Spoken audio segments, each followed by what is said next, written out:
salam making the dua وَلَا تُخْزِنِي يَوْمَ يُبْعَثُونَ. May Allah subhanahu wa ta'ala not embarrass any of us on Judgment Day, and may Allah subhanahu wa ta'ala make us all from those that Allah will give izzah, and from those that Allah subhanahu wa ta'ala will be content over. Today's session, inshallah, we'll be talking about a number of questions that I have received through different medias.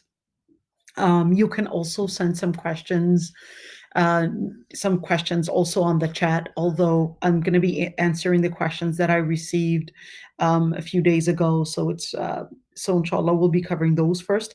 And the questions are actually relating to different matters. So we're going to be answering, you could see there are 12 questions already. We'll be answering one question at a time. And hopefully, I do hope that the questions will not be, or the answer at least, the answer is not going to be too technical. I'm going to try as much as I can to make sure that I don't go too technical, but I think it's very important to bring about some side of the variant opinions out there, just so that the confusion that usually happens, a lot of it is really a result of the different opinions, and many times people are unaware with these variant opinions on what is the preponderant ruling, or at least what is the answer relating to this question. Most of these questions do have variant opinions, but I will be mentioning some of the opinions and some of the evidences, not all the evidences, and just give you an idea. And it's really important to mention that I may consider one opinion as preponderant. Another scholar might, with their study, with their revision, with all their different angle, looking at a number of different sides to it, may regard another opinion that's preponderant. So just keep that in mind. So let's go to one question at a time. The question is, what is the ruling of a woman reading Quran or touching the Quran when she's menstruating? This is one of the most commonly asked questions that sisters would ask me. Number one is that scholars had different opinions on the ruling of touching the Quran or reading the Quran, meaning an orally reading it, or even meaning holding the Quran. And the reason they had differences of opinions was really, number one, because of the ayah says, لا يمسه إلا المطهرون, that none shall touch it unless they're in a state of purity. So they had differences of opinions on the ha, which is a pronoun, just like when we say it, and whether this is referring to, one, whether it's referring to al-lawh al-mahfuz, which is what Allah subhanahu wa ta'ala had noted before even our creation, or is that referring to the Quran? Now, because they had differences of opinions, if we are to say that this pronoun, ha, it, is referring to Lawh al-Mahfuz, that would mean it's talking about the Malaika.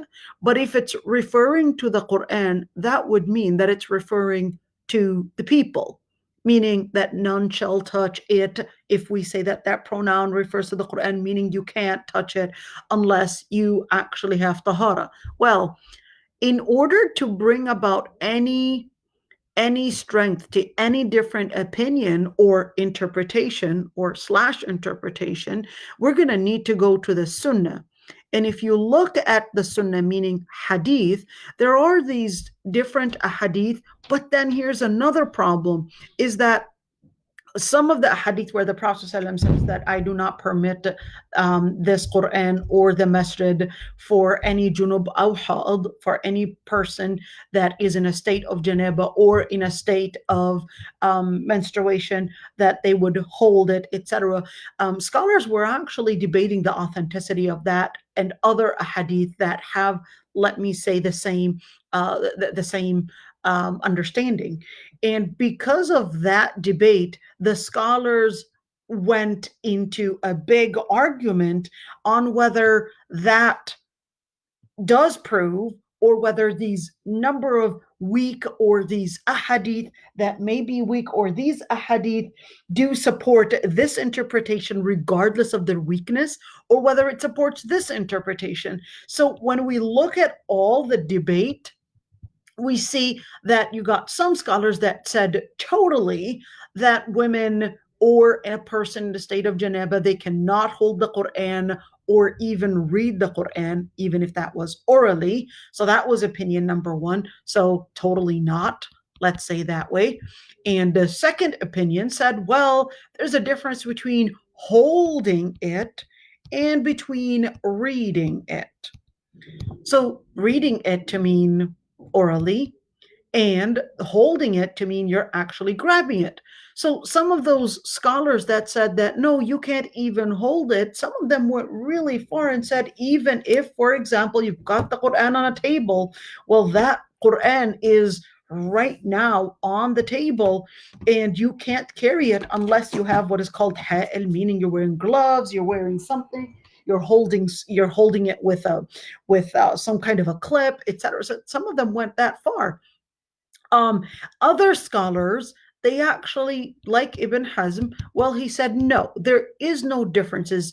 There is no difference whether you're reading it or you're holding it, simply because all those hadith are weak, period. So this scholar Ibn Hazmi said all those hadith are weak, period, meaning to support the opinion that you can't hold the Quran or read it because it's the Quran and the ayah says لا يمسه إلا المطهرون. So here it is. Ibn Hazm said, first of all, the interpretation that it's the Quran is not strong, and to actually say that you can't hold it unless unless you're in a state of tahara. He said, well, a believer does not, al-mu'min la yanjus, a believer does not become impure. A believer does not become impure. And he said all those hadith are weak. Therefore, to actually say a woman should not be doing dhikr and the Quran is dhikr is actually prohibiting women from touching or even reading the Quran or having any kind of relationship. So Ibn Hazm was asked, where did you get that from? He said, well, the Prophet ﷺ, when Sayyidah Aisha got her cycle, the Sayyidah Aisha started crying. What's going to happen? What's going to happen to my umrah? What's going to happen to my ibadah right here? So the Prophet ﷺ just told her, "If'ali ma yaf'aluhu al-hajj, ghayra an la tatufi bil-bayt." Do what a hajj, a person in a state of pilgrimage, hajj doing, except don't do the tawaf. Don't circulate around the Kaaba. And he said, and what does a person do during Hajj? Well, they're going to read Quran, they're going to make dhikr, they're going to make tasbih, they're going to make all those different rituals. But the Prophet ﷺ said, well, do what they're doing. If she's not going to be reading Quran, she's not going to be making the dhikr, all that is actually part of the ritual. So Ibn Hazm went totally against all the different jumhur, all the different scholars who were actually the majority in this situation. The majority said that no, even if those hadith, we may have differences of opinions on how authentic they are, but in group, all of them together would give us some way. In other words, they'll have a weight, and they can become a supportive narration all put together to support that interpretation that a woman during her cycle cannot hold the Quran or even read it. So that's the jumhur, versus Ibn Hazm totally went against all that. And I would actually support the opinion of Ibn Hazm on this matter. And this is actually famous on me. And I regard that the opinion, Ibn Hazm's opinion, that a woman during her state of cycle, she can read the Quran and even hold the Quran, is the preponderant opinion as to what I see in the study. There were other let me say, a little bit more like Sa'id ibn al-Musayyib's opinion, who said, well, only if she's a teacher, she's need to hold the Quran, that's a different situation. But I personally feel that looking at those evidences that I had mentioned, roughly just really fast, is what supports Ibn Hazm's opinion, even though his opinion is actually considered the rare opinion on this matter. So let's go for question two. Suhoor, when to stop eating if you had food in your hand or you're chewing and do you need to spit it out? Well, this is a very important question here, is that, the ayah says, وَكُلُوا وَاشْرَبُوا حَتَّى, the word is يَتَبَيَّنَ, يَتَبَيَّنَ. The word يَتَبَيَّنَ, now, everybody pay attention to this one. The word yatabayyana, because it's a gradual time changing, it's transitioning gradually. That is from daylight to, or from night to daylight. That gradual transition, it's not like here is that second and kaboof, there it's out. It's not actually like that. And because the word, you could see that yatabayyana, where it's yatabayyana, there's that shadda. Whenever you have that shadda on a verb, one of the meanings of this shadda is that there's a gradual process. It doesn't happen all of that clear cut, and here it is. Because it's a gradual process, because it's a gradual transition in becoming into Fajr, that's why, it's not necessarily that if you would have that minute striking, let's say 4:15, and you're like, that's it, I can't eat or drink and I have to spit out the food. No, because the word yatabainami is telling you that it's a gradual thing. So if you had food in your mouth, just swallow it, not gulp it all up. In other words, chew it finely, and whatever, you had a cup in your hand, drink it. Drink the cup of water, that glass of water that you had in your hand, because it's a gradual thing. But don't over exaggerate. If you had a medication that you needed to drink, go drink it. It's a gradual transition. So this is just a fast idea. And in fact, there are hadith that support this, where the Prophet ﷺ actually mentions, if you had a cup of water in your hand, drink it.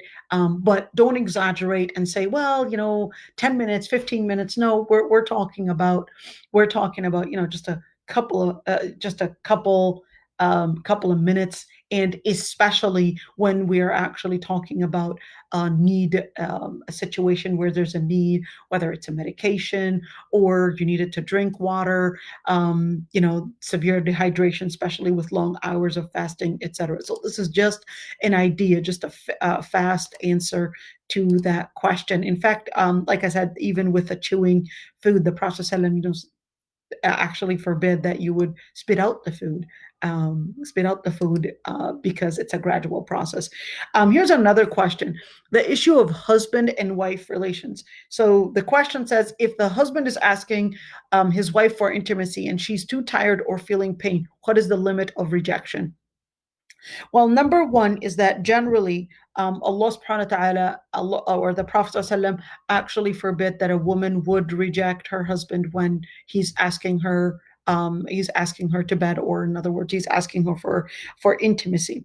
The, Yet, if she is feeling pain, if she's feeling pain, لا ضرر ولا ضرار. There's no harm, and you don't have to accept the harm. So you can actually reject. But rejection is not always the same, because there's a way of rejection where you're trying to condescend somebody. You're trying to, you know, put yourself in a place of authority.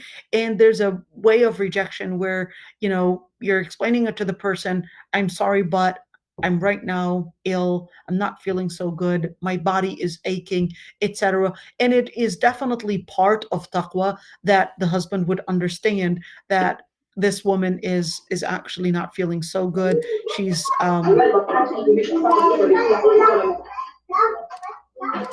That she's not feeling so good, and put in that taqwa and put husn al-mu'amala. This is actually part of being kind and acting in a way with Islam, where you are considerate over the pains and the situation that she's in.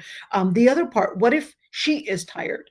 If she is tired, although she doesn't have to necessarily do any major workout, but if she is tired, it's very important to have a mutual dialogue in this situation where they could understand one another. So I wouldn't necessarily rush and say, yeah, you could just reject and just walk off and etc. But when there is a place of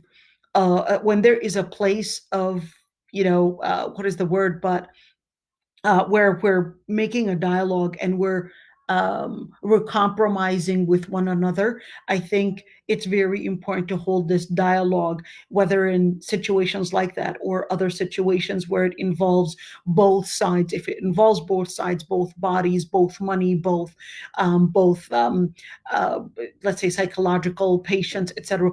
All that, there has to be that mutual dialogue. That there has to be that ground where we could explain and understand one another and even be patient with one another. So I think holding a dialogue relating these and other matters is extremely important before we rush and say just reject and just refuse, because that's not the way we actually deal with marriage miscommunication. If it's a miscommunication, that means we need to work on the communication, not make the miscommunication the end of a communication.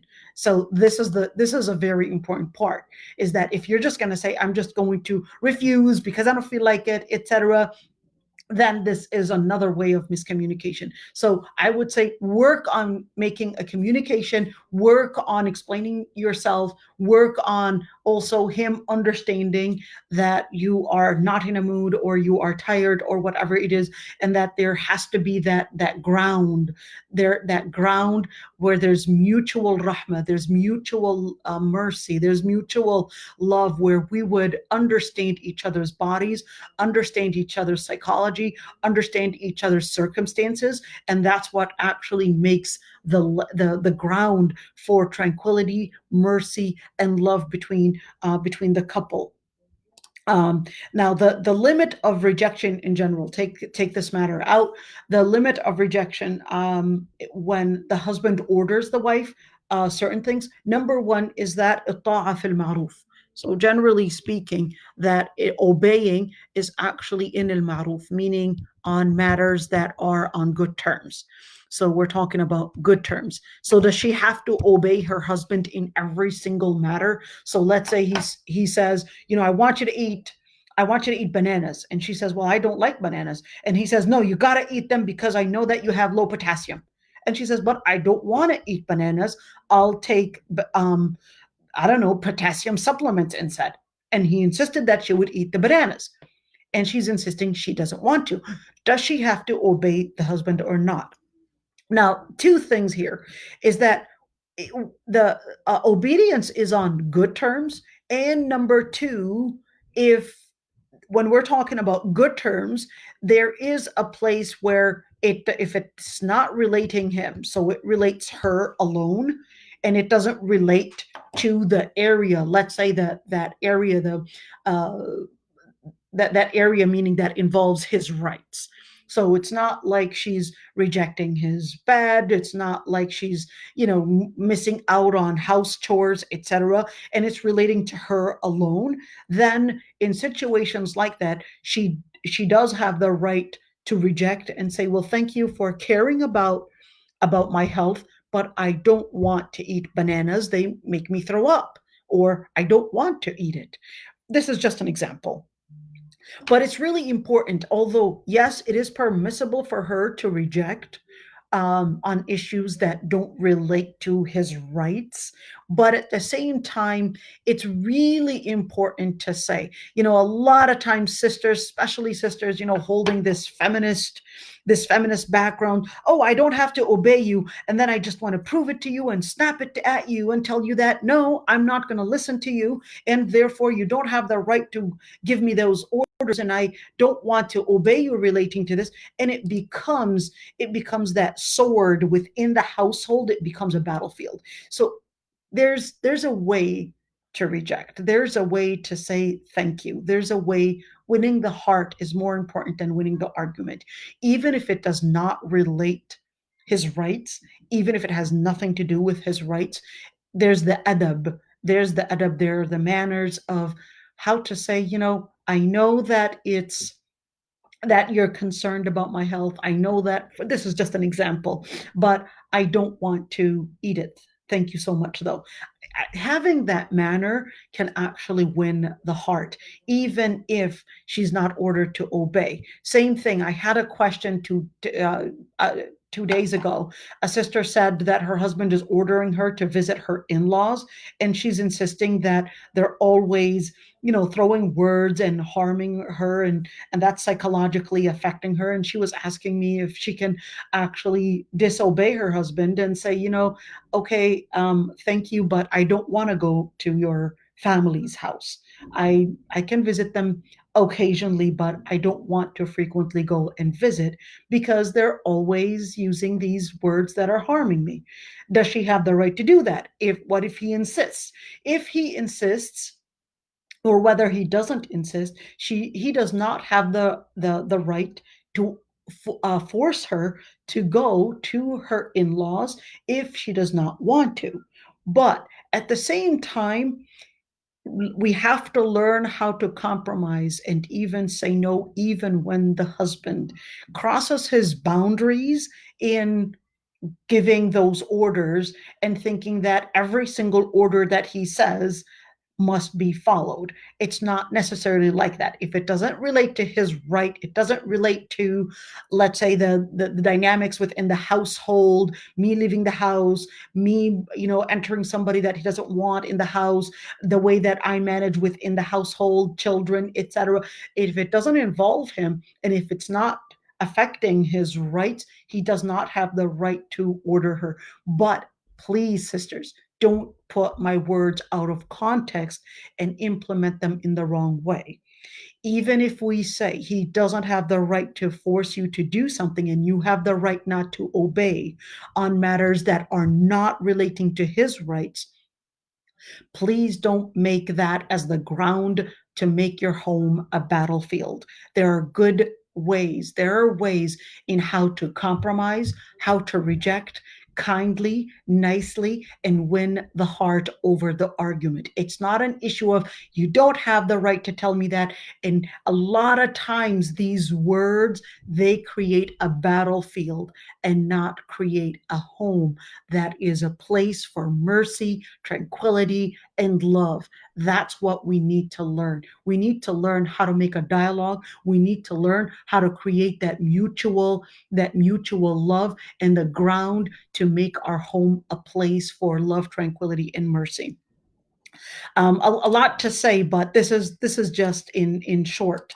The other part is got a question on zakah. A lot of zakah questions, I guess, because of Ramadan. In terms of the zakah, a question came and they were asking about zakah and the zakah for jewelry and gold. So the question says, I have some gold jewelry, some with precious stones, which was either gifted to me or I purchased myself, not as an investment. However, I do not use it at all the time, and it is used more for special occasions. I get mixed rules about if I must make zakah on it or not. Please advise.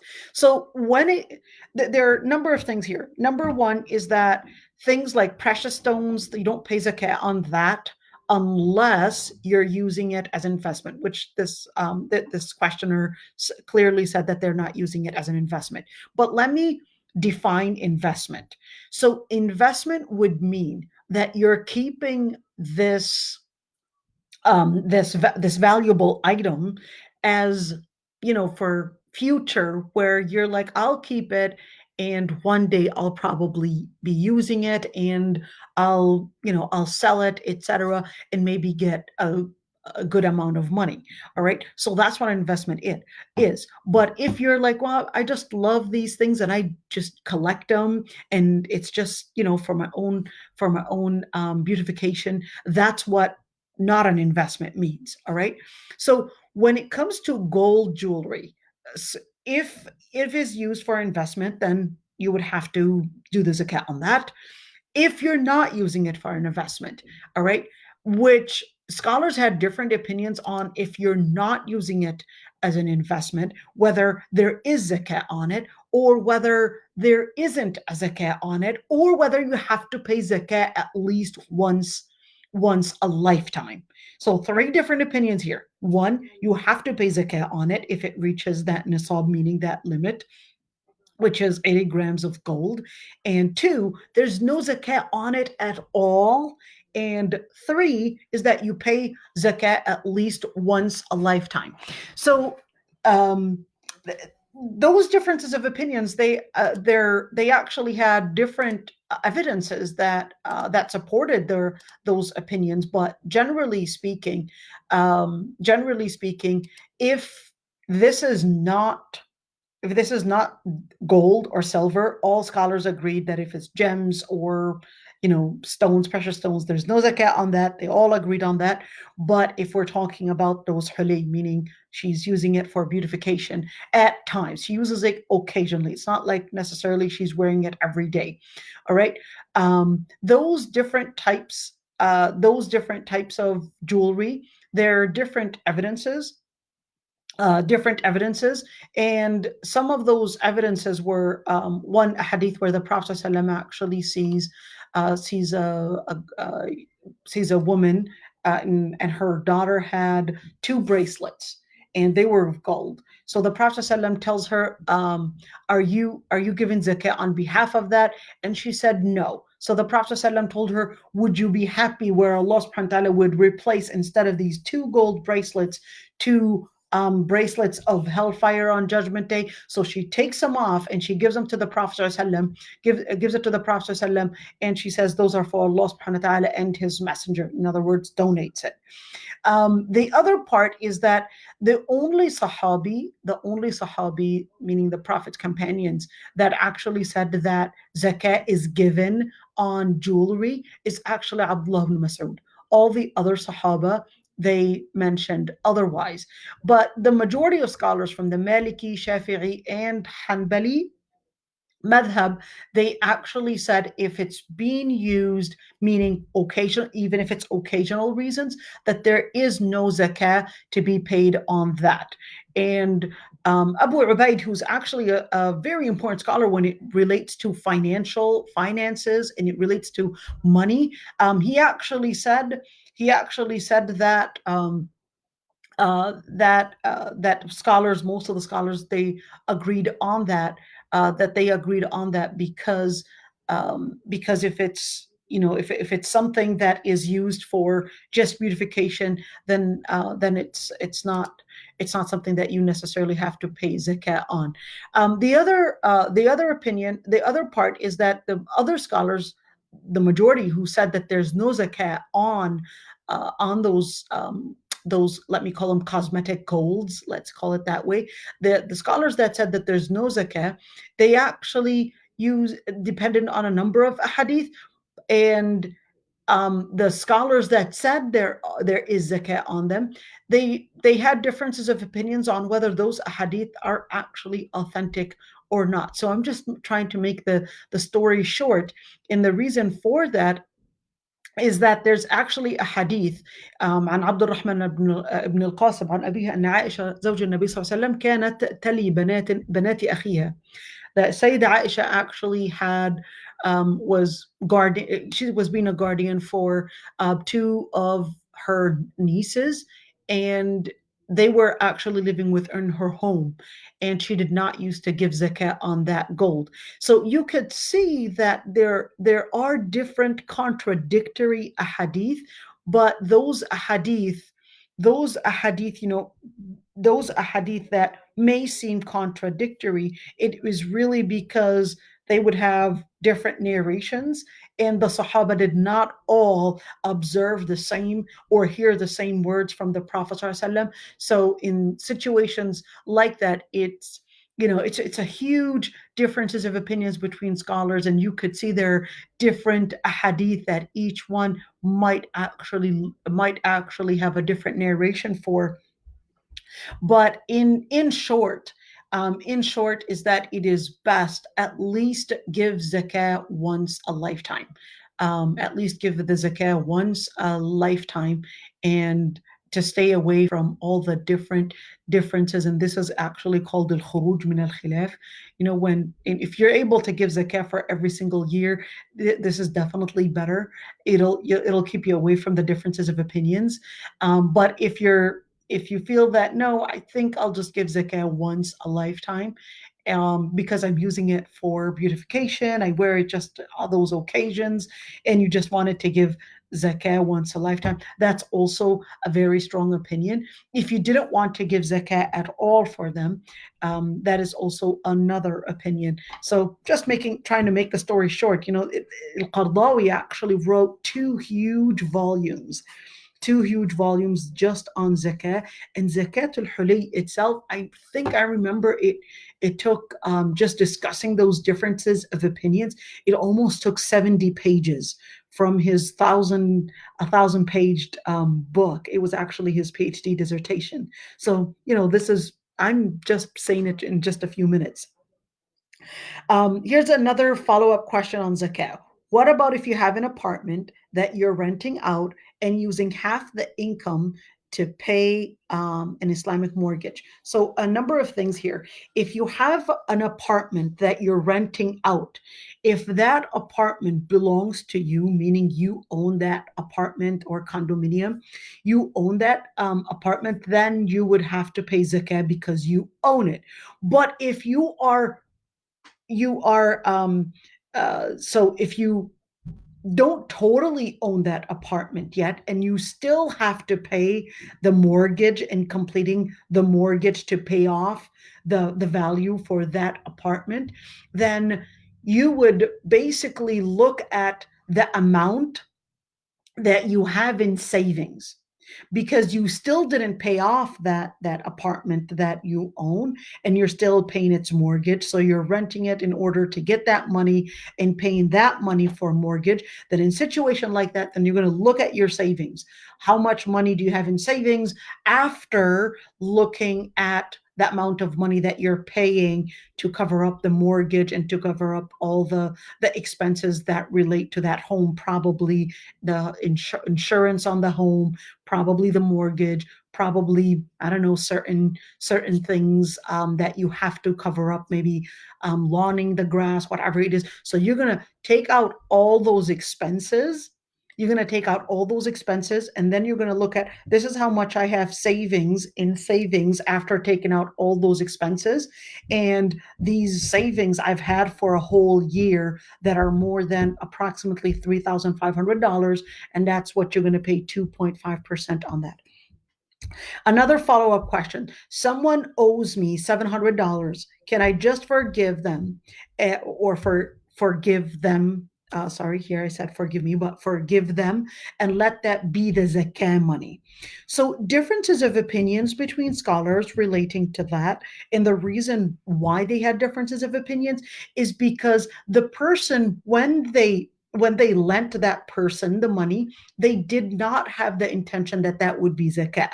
But in reality, they basically gave them the money in hope that this money would come back. The first opinion said that yes, this can pass for zakah, because all right, he owes that, or that person owes him $700, and he just said, starting from today, I'm not going to need it back, because anyways, you've got the money, and I'm going to forgive you for it. That way you don't pay me zakah. You don't pay me that money, and I'm going to consider that as zakah, because anyways you're in need. And the other opinion, they said that no, this can't be zakah, because zakah is supposed to be a gift you give for the sake of Allah subhanahu wa ta'ala. and not you give with, you know, you're putting in that men, you're putting in that, what is the word men, but you're taking advantage of somebody's need, or you're just, it's like you're getting rid of it. But zakah is to be given with, one, the intention that right now, this value, this much money, I'm giving out for zakah. That's number one. Number two is that you're giving out that money not from the let's say the margins, but you're actually giving out some of your best money to those in need. So just to explain that one, the preponderant opinion is that no, it cannot be considered zakah. It cannot be considered zakah because you did not have the intention, and because it was not that money that was given with, and it actually had a mixture of different needs, and different needs that involved it. All right. So fiqh of clothing and modesty. The question says, is niqab, that is the veil, face covering, is it obligatory or optional? Is it obligatory or optional? This is actually a huge differences of opinions between scholars. Huge differences of opinions between scholars, simply because, one, the women during the time of the Prophet ﷺ, they did actually used to cover up, but then um, the different effects, culture, and different things brought in the question: do women necessarily have to cover up or not? Is What is the limit of hijab? That is the minimal limit of hijab, and is the face included or not? And then, of course, those different textual evidences start to arise supporting opinion number one, which said no, it's not obligatory, and opinion number two that said it is obligatory, and opinion number three that it's only obligatory on women that are extremely beautiful, meaning women that are in that can cause fitna, etc. Opinion number one, they and of course, by the way, the ayah where Allah subhanahu wa ta'ala in Surah An-Nur actually says, وَقُلْ لِلْمُؤْمِنَاتِ يَغْضُضْنَ مِنْ أَبْصَارِهِنَّ وَيَحْفَظْنَ فُرُوجَهُنَّ وَلَا يُبْدِينَ زِينَتَهُنَّ إِلَّا مَا ظَهَرَ مِنْهَا. The ayah that says, and tell the believing women that they should lower their gaze and preserve their private parts, and should not reveal their beautification unless what appears. We're going to talk about what appears. And that they should وَلْيَضْرِبْنَ بِخُمُرِهِنَّ عَلَى جِيُوبِهِنَّ, and that they should cover their bosoms. So this is not talking about pockets here. And they should not reveal their beautification except for their husbands, their fathers, their father-in-laws, their children, meaning their biological sons, and also their stepsons, and also their brothers or their nephews, or their daughters, sons, or even their women, or the slave women that they have, or التابعين غير أولي الإربة من الرجال, or those young women that have not reached the age of puberty, or the children that don't understand much about women's beauty or women's bodies, etc. And that they should not strike with their feet to reveal, in other words, to reveal the sound of their beauty. It's amazing, sisters, when Allah subhanahu wa ta'ala actually talks about they should not even reveal the sound of beauty. Does beauty have a sound? Beauty is supposed to be an appearance, but Allah subhanahu wa ta'ala is actually telling and explaining it to the believing women that even if it's the sound of your beauty, even the sound of your beauty, you don't want to reveal it. And this is just a sign, just to tell us how important covering is. This is something, when Allah subhanahu wa ta'ala tells you, وَمَنْ أَعْرَضَ عَنْ ذِكْرِي فَإِنَّ لَهُ مَعِيشَةً ضَنْكَ, whoever turns their back away from the words of Allah subhanahu wa ta'ala, whether the behavioral dhikr, or whether it's the oral dhikr, or whether it's the visual dhikr, the perceptions, all these different things, that they're going to live ma'ishatan danka. They're going to live a life where they're distant away from Allah subhanahu wa ta'ala, and going to live a hard life. So this is actually an ayah. Now, going back to the question, when we look at covering the faces, like I said, scholars had different opinions on the word um, وَلَا يُبْدِينَ زِينَتَهُنْ, that they should not reveal their beauty except for what normally appears. And the scholars had different opinions because one is that Allah subhanahu wa ta'ala mentions وَلَا يُبْدِينَ زِينَتَهُنْ, that they should not reveal their beautification. And they said, well, the beautification, the most important place of beautification is the face. Opinion number two, or sorry, but evidence number two, well, they said the Prophet actually ordered that the women, when they leave their homes, this is a narration by Ibn Abbas, that when the believing women, when they leave their homes, that for any reason, in other words, for necessary reasons, that they should cover their faces and cover it from the top, and that it should only reveal one eye. So you're looking at some of those evidences right there, and you could see, for that opinion. And another one is that they said, well, the Prophet ﷺ actually said that if a person would propose to a woman, that they should that there's no sin, فلا جناح عليها أن ينظر منها إذا كان إنما ينظر إليها لخطبة وإن كانت لا تعلم. So that there's a hadith where the Prophet ﷺ actually said there's no harm if a man goes to propose for a woman that he would look at her, and they were talking about looking only at the face, etc. And there's another hadith that where the Prophet ﷺ the Prophet ﷺ, when the women heard the ayah, that they were actually متلفعات بمروطهن, that they were so covered that no one knew them. لا ما يعرفهن أحد من الغلس, that nobody was able to recognize them.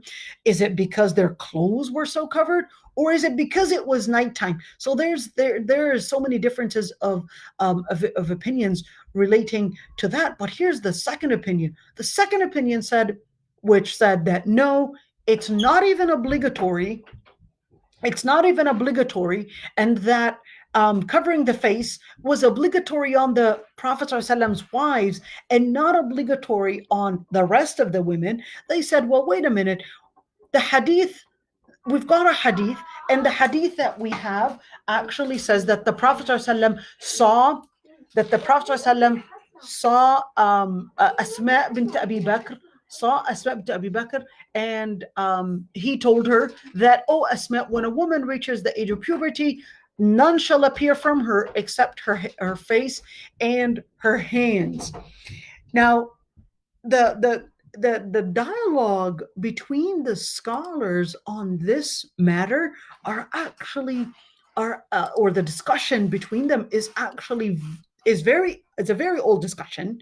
And even the hadith and even the narrations, they went back and forth with those discussions, just like one of those opinions that they used, where the Prophet ﷺ was with Fudayl ibn Abbas, and he kept on looking at the woman, and the Prophet ﷺ, it was a young girl, and the Prophet ﷺ kept on turning his face, and they said, well, why would he turn his face if he wasn't looking at her face, at the girl's face? So in other words, her face was clearly uncovered, and that's why that young man, he just couldn't keep his eyes off that girl. So here are some of just a taste of those differences of opinions. Al-Albani had a huge book, really. I would call it huge, Bab al-Mar'a al-Muslima, and he discusses each and every single hadith. And there was again a huge response from the other scholars that also refuted Al-Albani, and Al-Albani refuted their evidences. So is there a way to actually come to an agreement and say, yeah, this is actually obligatory, and this is a sunnah, etc.? There is absolutely no way that we can necessarily come to an agreement and say, yes, it's obligatory, and all those opinions that say otherwise are wrong, or say that it's not obligatory and that all those opinions that say that it's obligatory are wrong. There's no way that you can land on it, because this is a discussion that scholars had differences of opinions on.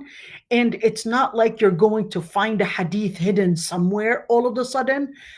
All those evidences there the all those evidences have always been there, and they discussed it from different angles. But in situations like that, الخروج من الخلاف أولى, the opinion that said that it was a sunnah is a strong opinion, and the opinion that said that it was obligatory is also a strong opinion. So we can't necessarily say that that is extremism. And it's not because I'm a niqabi, I will still regard it as sunnah, and I don't regard it as obligatory, based on the evidences that I have seen. But at the same time, for the sisters that wear it, I will still not consider that they were necessarily being extreme, because they're actually dressed as the Prophet ﷺ's wives were dressed. May Allah subhanahu wa ta'ala reward them.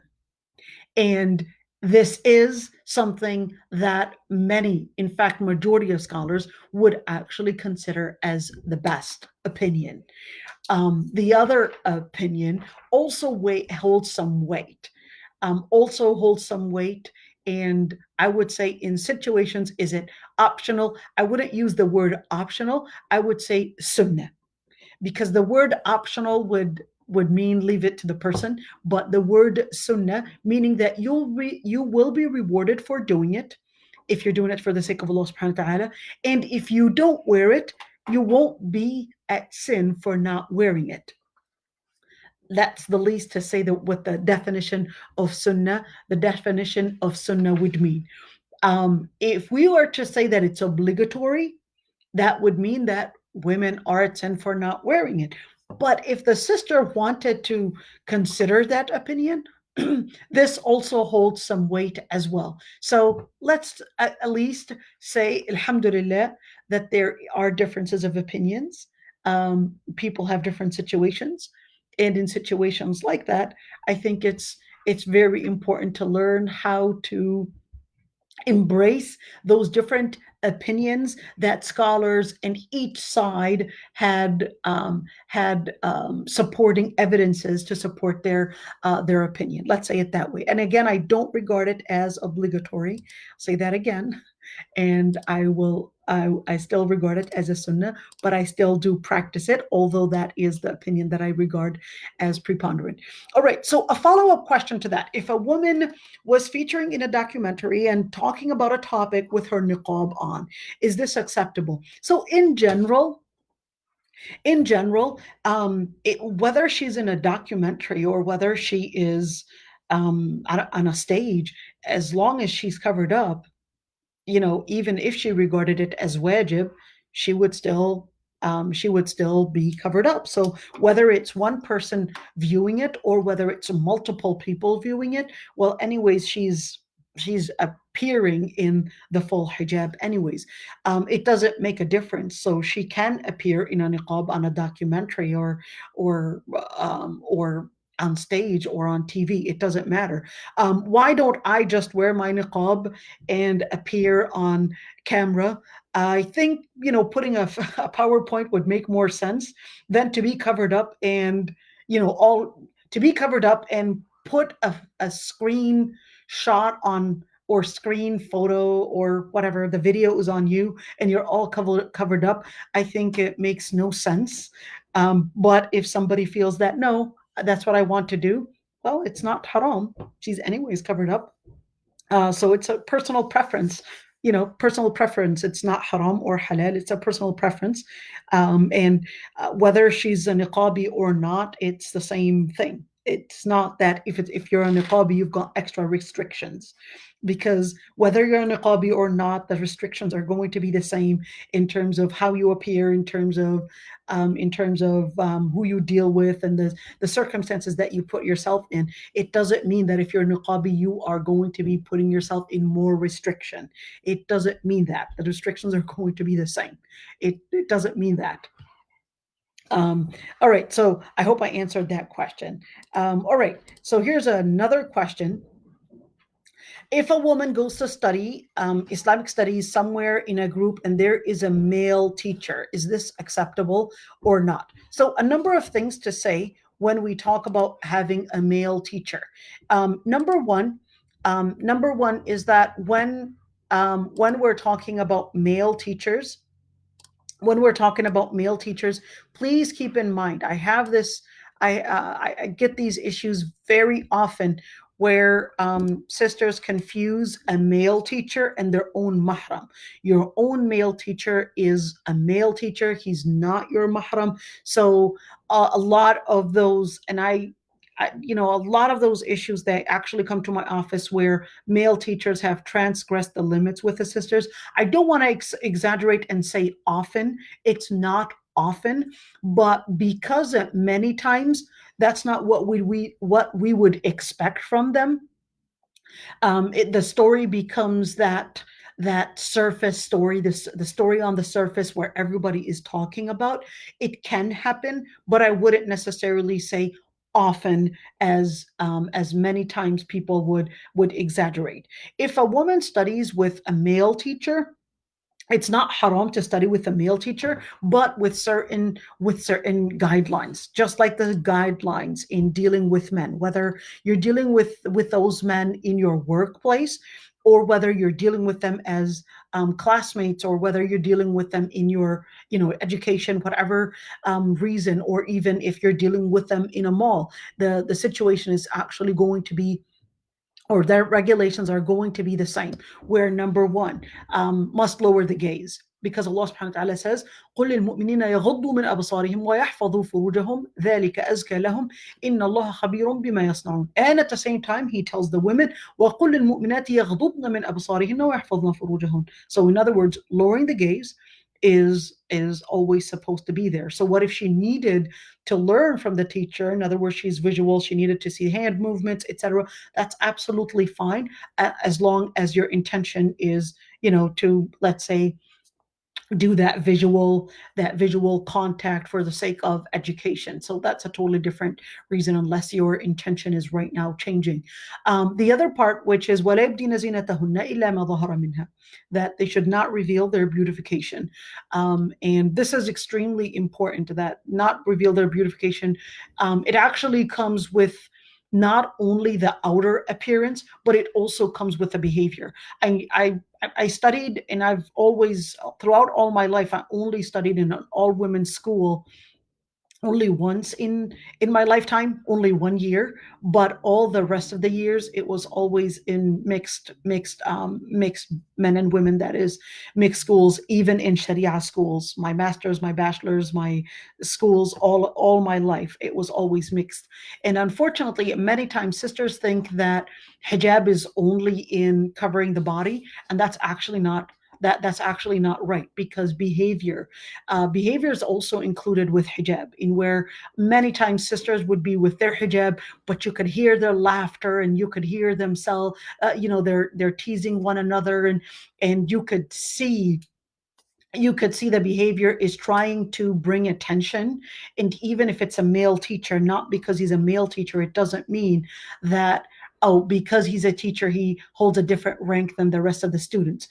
He holds a different rank in terms of education, but when it comes to behavior, you have to maintain that adab, that manner, those akhlaqs, those modest behavior, let me call it this way, during the presence of any male, whether that was a teacher, whether that was your doctor, whether that was, if it's not mahram, he's going to be within that category, and you have to make sure that it's your behavior in the way you dress, and also in where the ayah actually says, فلا تخضعن بالقول فيطمع الذي في قلبه مرض. And don't be lenient with your voices, and then those that have diseases in their hearts might actually take advantage of you. So having those sides for the adab are whether it was a male teacher, or whether that was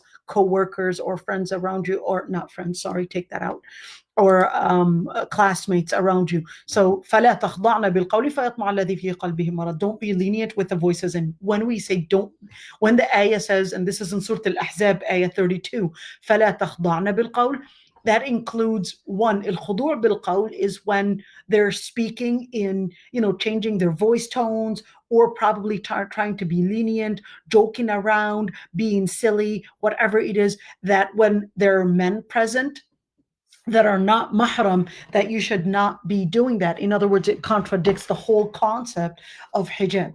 فَيَطْمَعَ الَّذِي فِي قَلْبِهِ مَرَض, because somebody might take advantage of your lenience, your that feminine style where you're trying to be easy, and somebody might take advantage of that.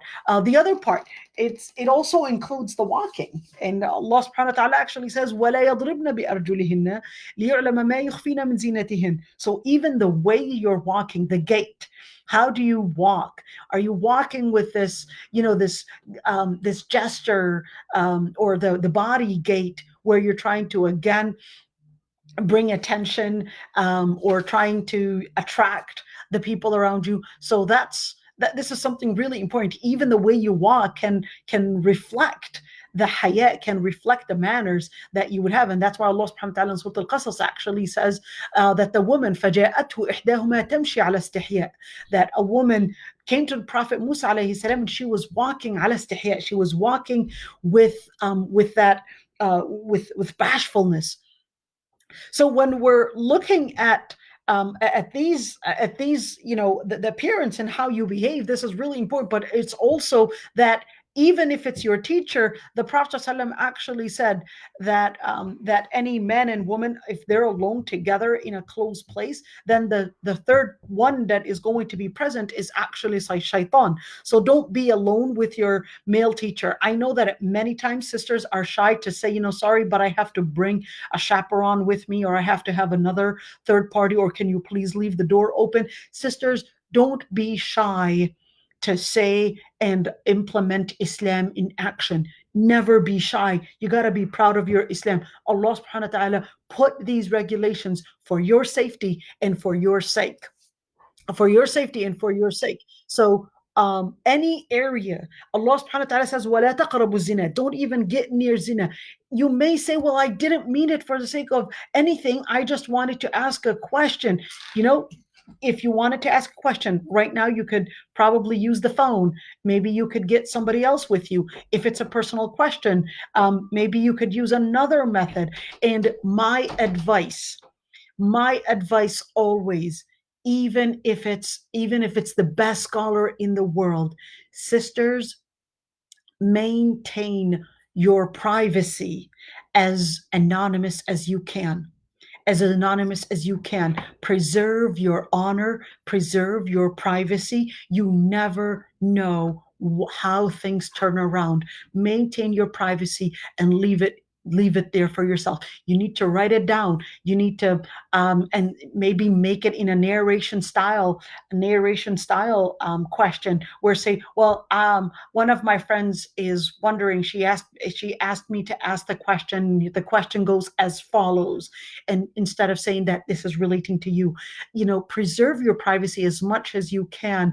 And even if that was the best scholar in the world, try to find a female scholar, is trying to find a female scholar is best. And mashallah, right now we do actually have a number of female scholars. So try to find a female scholar, or you could search for your answer online, or have a male teacher, that's okay, but make sure that you follow the guidelines in how you deal with those male teachers, because at the end of the day, you don't want to go in a fitna without you realizing, and the fitna might actually be in an area where you're even studying Islam. That's talbis iblis. That's what talbis iblis is, basically the name of a book, which means that the wrapper that iblis might put and coat around something that might be good. So it could be that, yeah, he's my male teacher and I wanted to ask him a question, when in reality, you're actually trying to make a relationship with that male teacher. You're trying to make a conversation, etc. You're interested in that teacher. You wanted to say, I'm here. Sisters, don't fall for these, let's say, iblis wrappers and the coatings that shaitan might put around it. So maintain those adab and those akhlaq. And then there's all my life, I've actually had male teachers all my life. And in fact, I only had one female professor in hadith, and all the rest of the teachers in hadith, fiqh, and also in usul, they were all male teachers, all of them. All right, let's go for another question. If a person converts in Ramadan, but they don't even know enough about Islam yet to know that Ramadan is even happening, much less that they're obligated to fast. They had zero Muslim friends to teach them anything yet. Are they obligated to make this Ramadan up? If so, how? Similarly, if someone converts in or close to Ramadan, are they immediately held accountable to fully fast? It sounds as though many raise their children to train many years slowly for this. How does this work for a convert? So I wanted to actually put in the hadith right here, and it's really important to look at this hadith.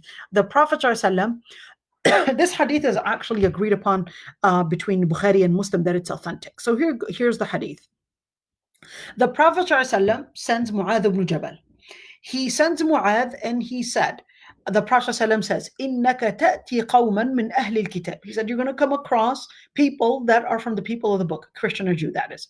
فَادْعُهُمْ إِلَى شَهَادَةِ أَن لَا إِلَهَ إِلَّا اللَّهِ. Let the first thing you call them for, in other words, you bring to their awareness, is that they would bear witness that there's no God worthy of worship but Allah, and that Muhammad ﷺ is the messenger and prophet of Allah subhanahu wa ta'ala.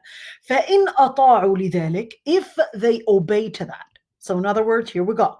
فَإِنْ أَطَاعُوا لِذَلِكَ, let's change the color. فَإِنْ أَطَاعُوا لِذَلِكَ, if they obey to that, then tell them that Allah subhanahu wa ta'ala had obligated that they would pray 5 times in every day and night. All right, 5 times a day.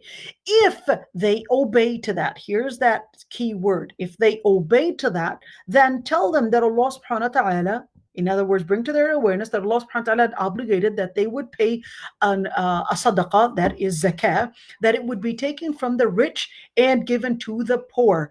If they obey to that, then be careful, don't take from the best of their money.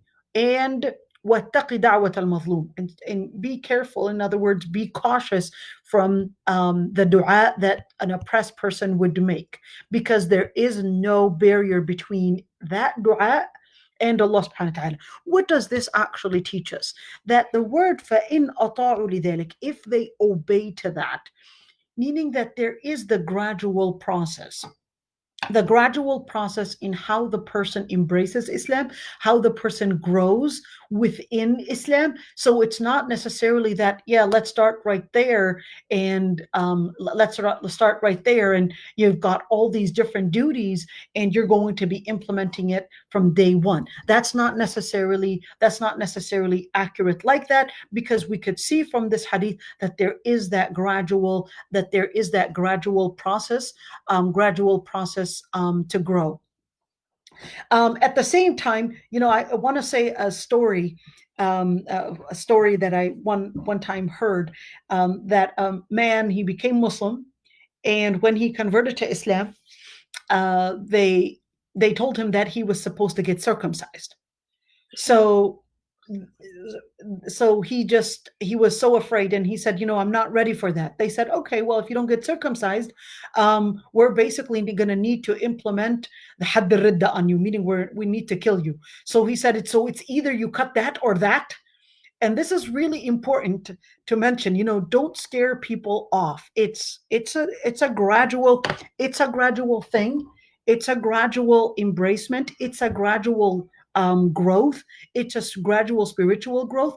Don't necessarily hurry in telling this new Muslim that they have to implement everything all at once. I remember even attending some masajid, and they were constantly telling them, and there was some of them were actually Muslim for 3 months, and they were telling them how visiting a grave and visiting graves was a bid'ah innovation, and how uncovering the face was a bid'ah. And these women were only 3 months Muslim, so to tell them all these, even though there are differences of opinions on whether women visiting graves or even women uncovering their faces, differences of opinions, but to go to the very extreme and not understand that they need to grow gradually, is unfortunately a very narrow understanding of how we give that fiqh of da'wah.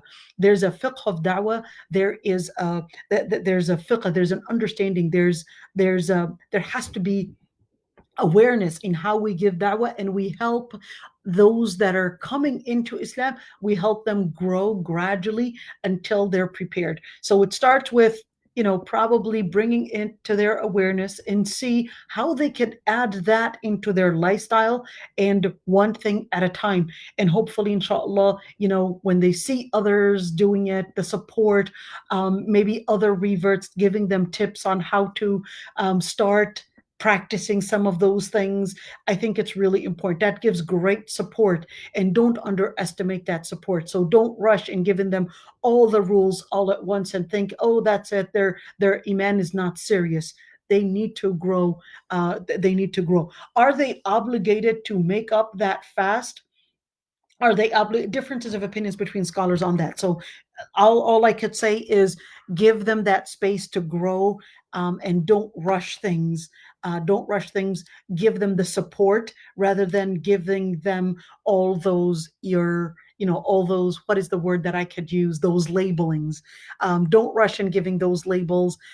Let them grow. You don't imagine, and you can't imagine the struggles that they go throughout those years in order to get to just saying the shahada. All right, so let's move on to another major education in Islam. Here's a majors in education. All right, so the question is, a sister wants to study hospitality. That's what the major was called.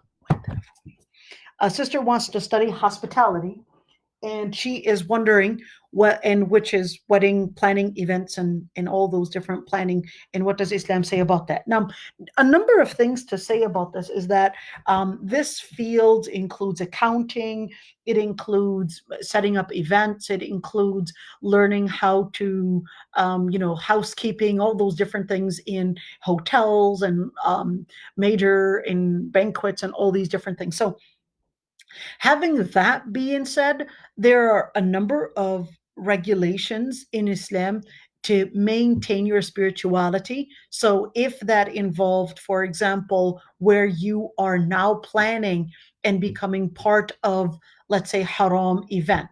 So, let's say it's a haram group that's doing some kind of an event. It involves haram, it involves drinking, and it involves all that.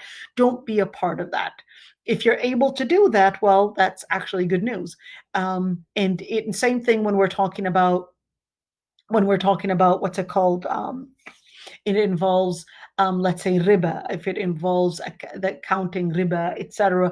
So it depends on who you're working with, and if you're doing it for your own, I don't know, you own a hotel and you own these things, and you're doing it for yourself, and you are putting your regulations on there where you don't serve alcohol, you don't serve certain, let's say, deviant groups, and I think all of you know what I mean. So then it won't be haram. But if you're just, let's say, an employee, and you're going to end up putting yourself in those positions, I would say, try to think from now in the hardships and the fitna that you might be getting yourself involved in, and probably worrying about losing your income and losing your job. So I would recommend that before you go into any field in studying, I think it's really important to rethink rethink rethink ahead of time what that job and the dynamics of that job, and how it looks like, and well, whether it is going to jeopardize your deen, your spirituality, or not. So you would know better. You would know better the dynamics of that job and what it means, and whether it will involve lots of fitna or not. So I don't know the situation that you are in, but all I would say is that just make sure that you don't put yourself in a fitna, whether it's planning for a drinking party or planning for proms that have all those fitan in there, and or probably in getting yourself involved in areas where it brings in lots of fitna. Ruling, working with transgender. Somebody asked a question. They said, I work with a transgender patient as a personal care provider. So it's basically a PCA. And what is the ruling on that? There were some follow up questions that I had asked her, and she had mentioned that this transgender is actually mentally ill. And what she does for this transgender person is that she drives them, she helps them housekeeping, and helps them do a number of different things. Whether this person was born male, by the way, born male, but is also gay. So generally speaking, working with men, that is working with men. If you are a woman that is working with men, whether that person is transgender, gay, or not. That's Here's the first part of it, is that you want to be careful when you are working with men. You can't be alone with a man. You whether I did it She didn't know what involved his mental illness, but in the end is that the mental disability from the question, I feel that it is not a mental disability to disable the person from understanding sexuality or understanding behavior or etc. But it seemed like it's a mental disability, more of a psychological disability, or something like schizophrenia or bipolar or something like that. In situations like that, that person is actually aware of sexuality. That person is aware of lust. That person is aware of making planning, and is aware of learning how to get his way around. So in situations like that, this is not a person that is considered unaware of women's women's lust, or kind of like that area that talks about it. So in situations like that, whether that person is transgender or not, sister, this is a major fitna. So you can't be alone with that person in their house. That's number one. Number two is that when you're working for a man, I'd be very cautious, especially if you are working for a man as a personal care provider, and they are the authority. They're the ones that are the giving you the orders, and there's nobody there but you. Whether you're driving them, or whether um, you're serving them, etc. This actually contradicts the whole idea of hijab. This contradicts the whole idea of hijab, and it is definitely a place of fitna. And it would be even a bigger place of fitna when this person is actually transgender, meaning that they have gone even outside that limit of sexuality as well. So even if they are gay, it does not necessarily mean that they are that they are that they only lust men, and therefore they won't have any lust for you. All right. So in the end, is that when we're dealing, let me talk about the LGBTQI here, right here. In Islam, all those LGBTQI, and you can list all the other letters in Islam, all those are actually haram. All those different ways are against Islam, and Allah subhanahu wa ta'ala limited those relations only between, in other words, intimacy only between the husband and the wife. Having the same sex, etc., is actually against Islam, period, because it's against one's spirituality, because it's against the nature that Allah subhanahu wa ta'ala had created in this world, because it's against the purpose of creation that Allah subhanahu wa ta'ala created in order to reproduce, etc. Having that being said, in the Ibn Hazm actually went farther. Ibn Hazm actually went farther, and he actually regarded that if a woman was lesbian, for example, that a Muslim woman should be totally covered up, like she would cover up in front of non-mahrams.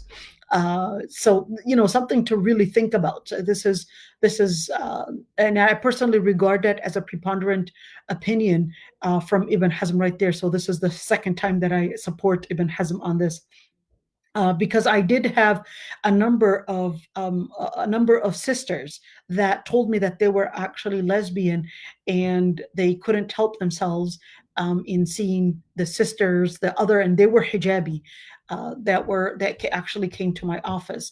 They couldn't help seeing, and even they would go into this major fitna when they're going into parties, etc. And the sisters are hijabi, but because it's a women's event, they were not fully dressed with their hijab. So in situations like that, when the sister is actually lesbian, you would have to deal with her like the way you deal with any non-mahram male, like a non-mahram male.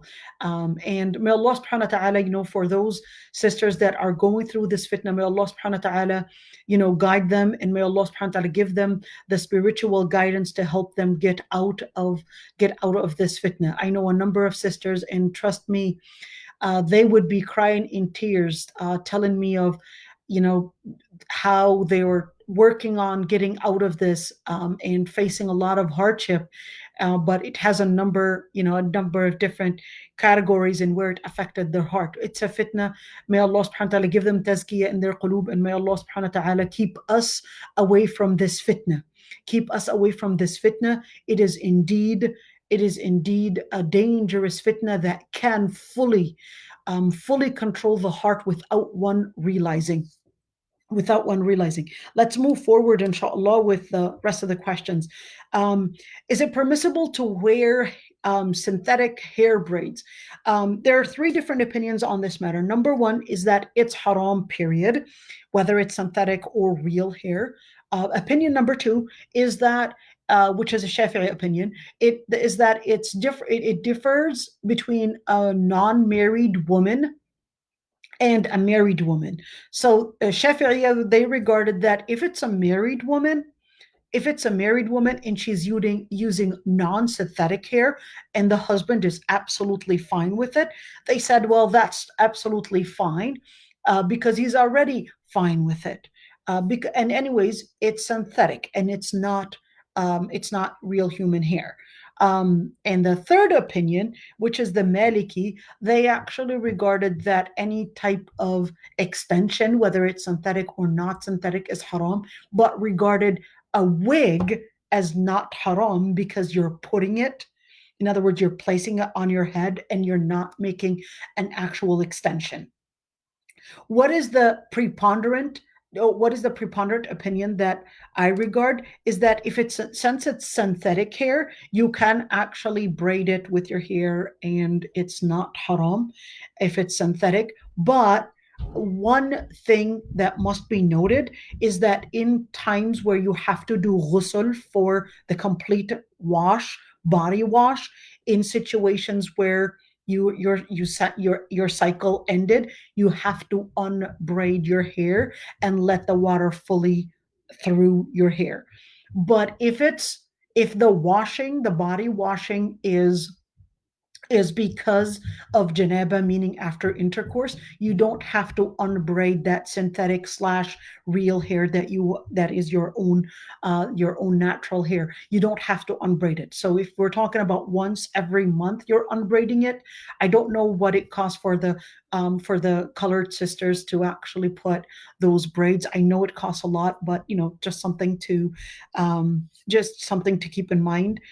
So it's not haram. The preponderance is that it's not haram if it's synthetic hair, but with the washing, I think it's really important to mention that. Does hijab make you a better Muslim?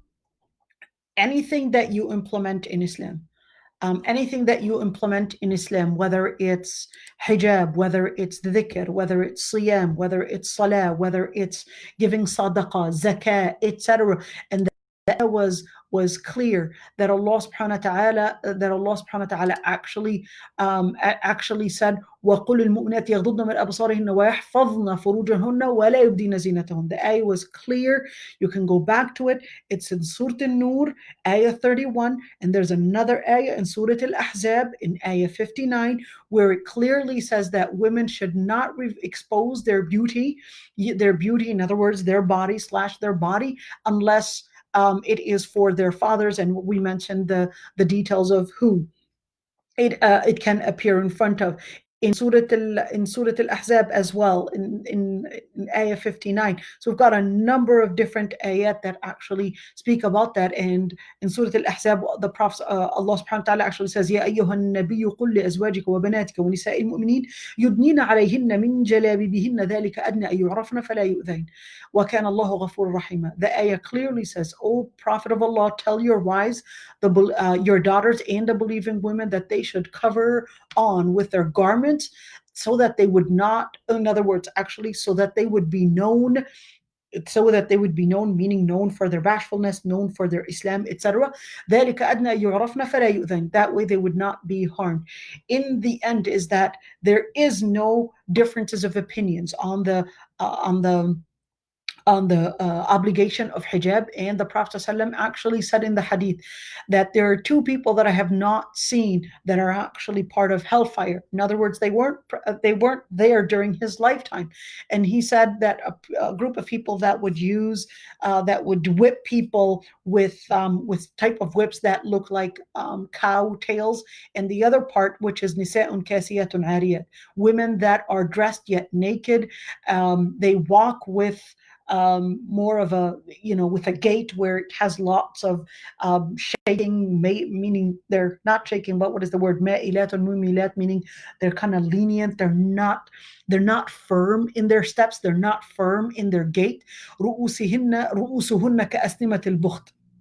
And on their heads they would have a lump, like a hunchback, like a camel's or like a camel's lump, and that they would not enter Jannah, and they would not even smell the smell of Jannah, even though the smell of Jannah is actually smelt from far away distances. And this hadith is actually narrated by Sahih Muslim, and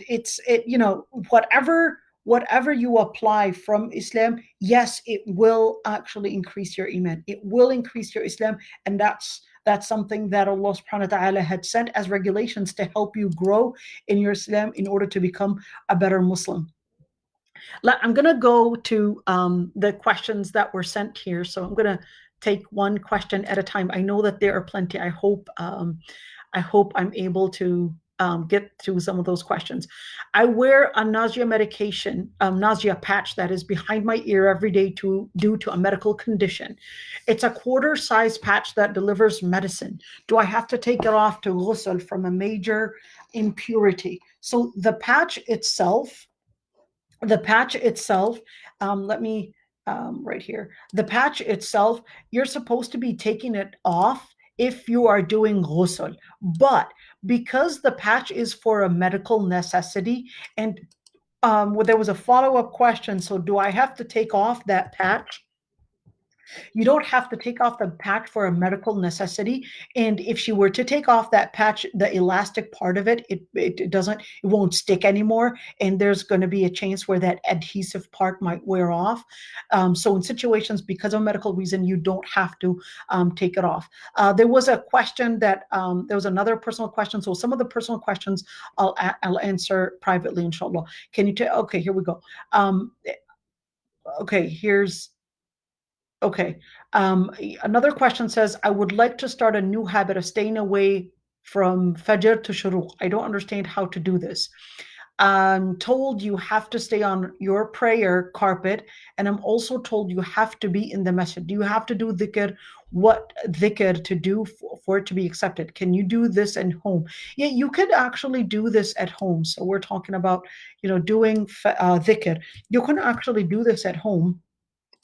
especially for women, you could actually do this at home. Although in the masjid, the ajr is multiplied. Well, with this pandemic, you could actually do it at home. The dhikr that is involved, the dhikr that you could do is whether you're reading Quran or whether you could be doing tasbih, um, tasbih, istighfar, all that you're reading Quran, all that is considered dhikr. The other question I didn't ask yet about the glycerin. I'm so sorry, Hamza. I'll get to that inshallah. And here's a question. What is the ruling using birth control? The question came from a student. Okay, so using birth control, for birth control, it's not haram to use birth controls. This is a very important question, a very common question, actually. Birth controls, it's not haram to use birth controls, but here's one thing to keep in mind. Scholars had different opinions on different types of birth controls because there are birth controls that release some kind of a chemical, and this chemical makes you have an abortion after the fertilization of that egg. So scholars had different opinions on that. Um, just keep it in mind. The other type of birth control is that it actually makes you not get pregnant, period, meaning it prevents you from even having that fertilized egg from the beginning. So those that's another opinion. Now, the other part is that some scholars regarded that birth control method are haram, period, and that was really some of the Shafi'i madhab that said that birth control are haram, period, because it's a form of infanticide. And, and, and this was actually a rare opinion, but right now modern scholars, after a lot of research, majority of scholars do actually say that birth controls are actually permissible to use unless you are causing harm to the body. So you can use a birth control. Just make sure that you see your OB and make sure that you use the birth control that's not going to bring in worse side effects. So to space out between children, to probably finish your degree first, or whatever issue that you're working with right now, you can actually use birth controls. And differences of opinions between scholars on the birth controls, like I said, kind of like what I believe, um, forgot whether it's the Paragard or the Marina IUD, but some of those differences of opinions between scholars. So just keep it in mind. I'm aware of those differences of opinions, but just to note on that. All right. So the other question regarding divorce from a friend of mine, she said that her and her husband got into a heated argument a few days ago, and the kids, in the kids of okay, heated argument, grabbed her grabbed her hand tightly, and she started to say a few of unpleasant words. He then called her family member and told her he's divorcing her. Is the divorce valid? All right.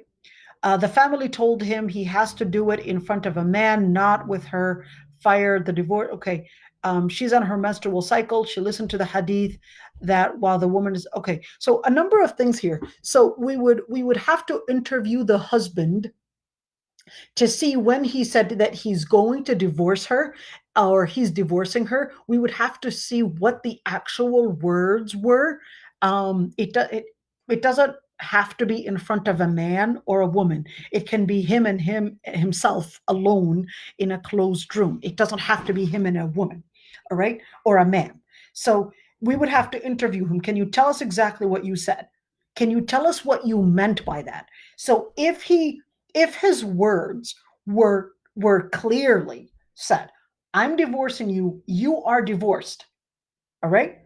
If he says it in a past term, well, then the words are clear. But if he says, I'm divorcing you, then we need to ask the intention. Are you talking about I'm divorcing you here? Is your intention to do something in the future, that this is what you plan? Or did you mean by that no, that you're divorcing her, that this is an actual divorce? Then we would, with that interview, we would actually come up with whether this divorce did take place or not. The other part of the question, which is that this woman was on her cycle, I think we mentioned it in the fiqh of marriage. There are different opinions between scholars on whether, if the woman is divorced during a cycle, and whether that divorce takes place, or whether, if he's only at sin, or whether the divorce is not valid and he's at sin, and period. So in the preponderant opinion in that I personally regard is that the divorce is not the divorce is valid. Sorry, the divorce is valid, but he's at sin for divorcing the woman during her cycle. He's at sin for divorcing the woman during her cycle, but the divorce is valid. The other part, does it have the divorce to take place? It doesn't have to be in, it doesn't have to have witnesses. We don't have to have witnesses to have a valid divorce. But I would recommend one thing. It's just not, I don't want to answer the question whether, this divorce is valid or not. I think it's really important to also mention, whether we're directing our words to a sister or a brother, when there's a heated argument, learn how to slip out when there's a heated argument, and find another time to talk to each other about this argument or this issue that you guys are discussing, or use another method, which is probably writing it down, not texting and then maybe the person, whether it's the wife or the husband, they're driving or whatever. Find another time to discuss this, because heated arguments, it's kind of like this. I was teaching it to my son the other day. There's this, it's kind of like this. It's like a line, and whenever you go up with that line and in a debate, it's harder to come down.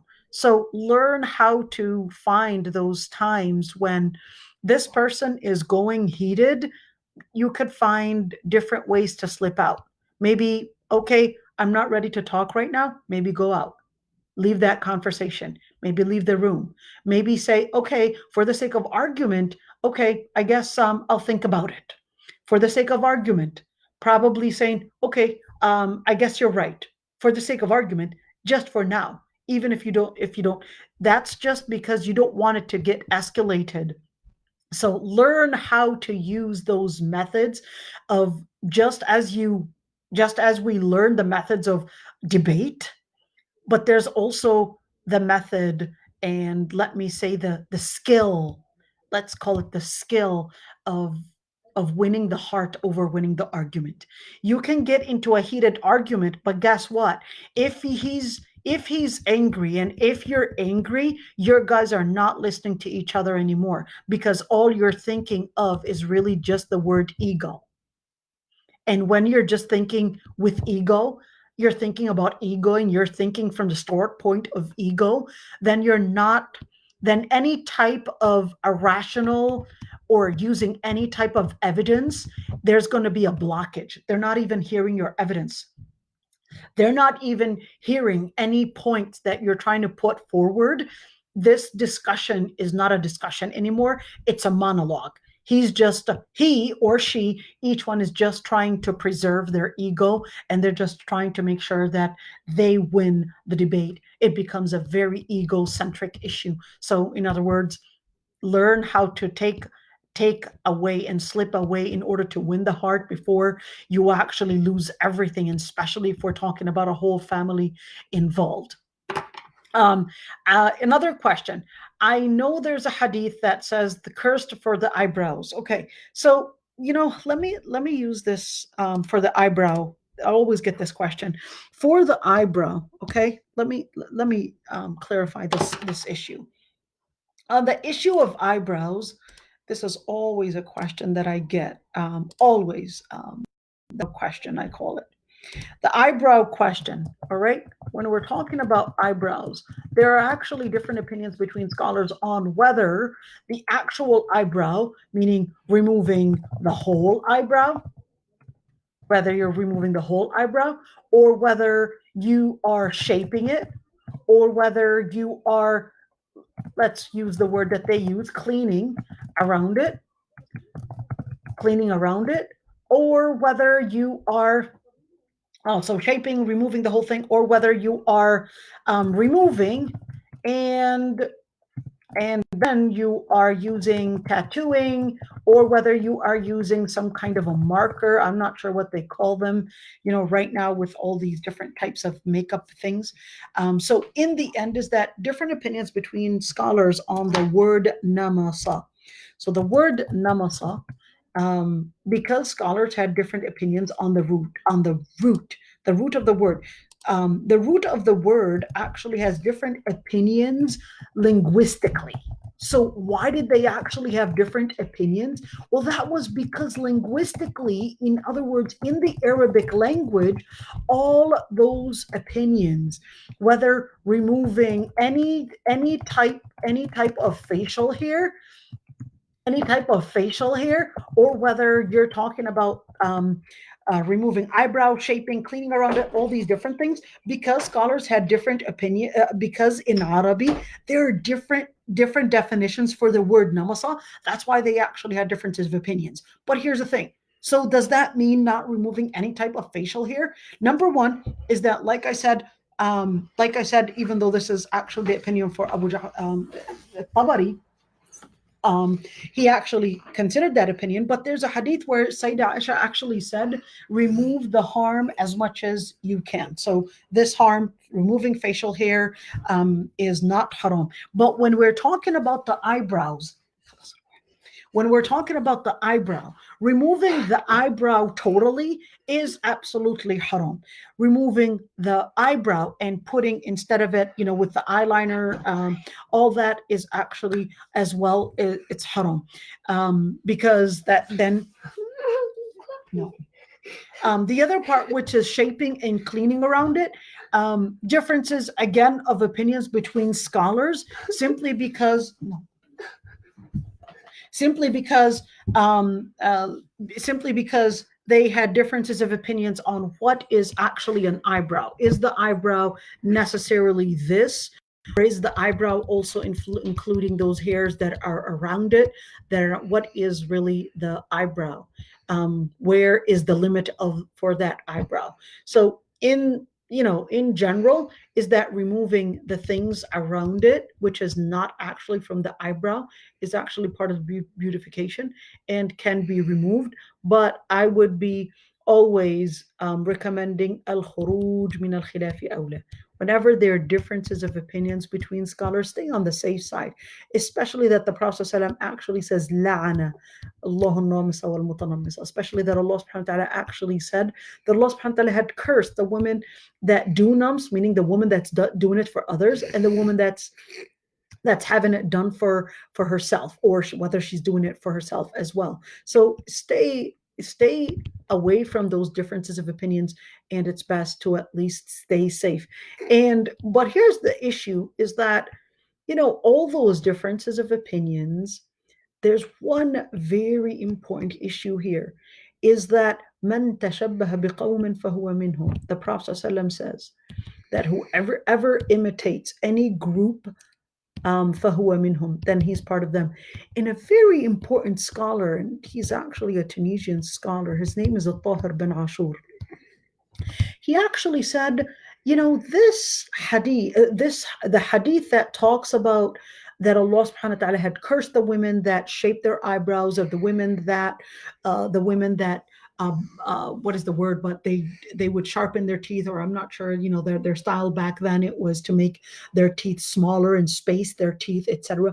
He said that's not necessarily talking about only the action, but he said this is actually relating to this hadith, because it was a common custom between the deviant women, that they would shape their eyebrows, they would space their teeth, they would tattoo, they would do all these different things. He said it was their custom. So Allah subhanahu wa ta'ala was here discussing what was a common culture at the time, and teaching us that, you know even if it involved what might be considered as a type of beautification at the time, it does not befit for a believing woman to follow that type of style. It is not befit for a believing woman to follow that style, because in the end, it's going to be that she is part of that group. You dress like them, you shape your eyebrows like them, you pierce like them, all those different things. In the end, it's going to be that's what's going to be affecting your heart. That's going to be affecting your wala. Who do you feel a part of? Do you feel a part of those people, or do you feel that you're a part of the mu'mineen? So if you feel part of the mu'mineen, dress like the mu'mineen, talk like the mu'mineen, all those different things, even in the way that you practice cosmetics, all that, subhanallah, it affects your own fitrah. It affects your own fitrah. It affects your own instinct. It affects your own wala. It affects how you feel about yourself. And it eventually affects on who you want to imitate. Who do you want to imitate? It affects your naqa al-qalb. It affects your tazkiyah. It affects your tazkiyah. And without you realizing, it will make you another person. So it's not just an issue of eyebrows, all right? Because I know right now the style is thick eyebrows, but later down the road, the style is going to be thin eyebrows again. And if you lived my age, you'll see how in the 80s it was different, in the 90s it was different, and then in the 2000 those eyebrows, they keep on getting thinner and thicker and etc. And it feels like that the sisters at many times they just want to fit in. So this is just a little note just about the eyebrows. Be careful of trying to fit in with the fasiqeen and those that are deviant. It's not just an issue of eyebrow here, it's an issue of who do you feel a part of? Even if I were to say, well, shaping is permissible, even if I were to say that, if we are saying, yeah, shaping is permissible, but subhanAllah, who do you feel a part of? Do you feel that you fit in with those deviant groups, or do you feel that you were really trying to, appear and feel as a believer? So, subhanAllah, this issue is an issue that's always coming out, and many times sisters don't realize that the issue is not the eyebrow as much as how does it affect how you feel about yourself, who and which group are you part of. Is the use of tasbih during dhikr haram or not?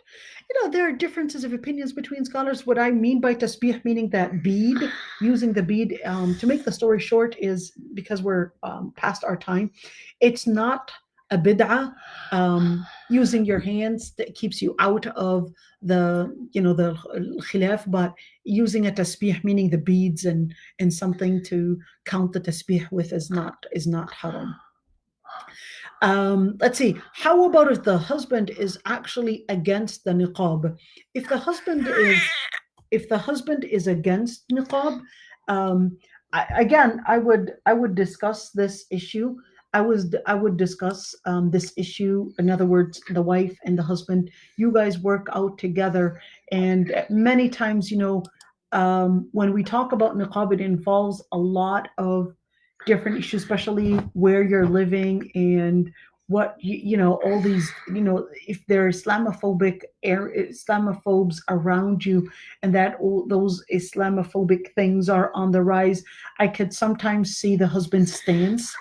Many times, I would get sisters asking me if I would recommend the niqab, and I would ask her, does she have a job? Is she able to face those hardships, etc.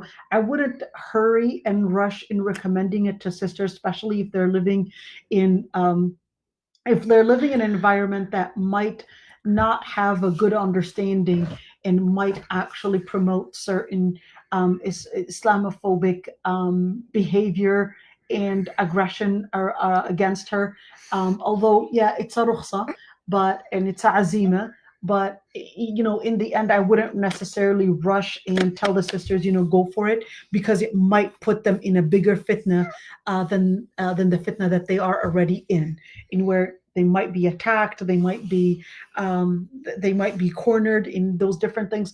I'm lucky to be able to wear it in an institution where that I don't feel that as an issue at all. In fact, it is very much respected, and even the men that work with me, they understand it and respect it very, very, very much. But that's not the situation that every single sister is going to be in. So I would first ask the husband, if I were you, why does he not want you to wear the niqab? And I think it's not necessarily always that he's against the sunnah, but sometimes he's probably thinking about the aggression that might take place, and that's actually a valid reason and a valid point, because it's a big fitna that we're living in. Another question: does this include Quran teacher recitation? Include a woman to have a beautiful voice?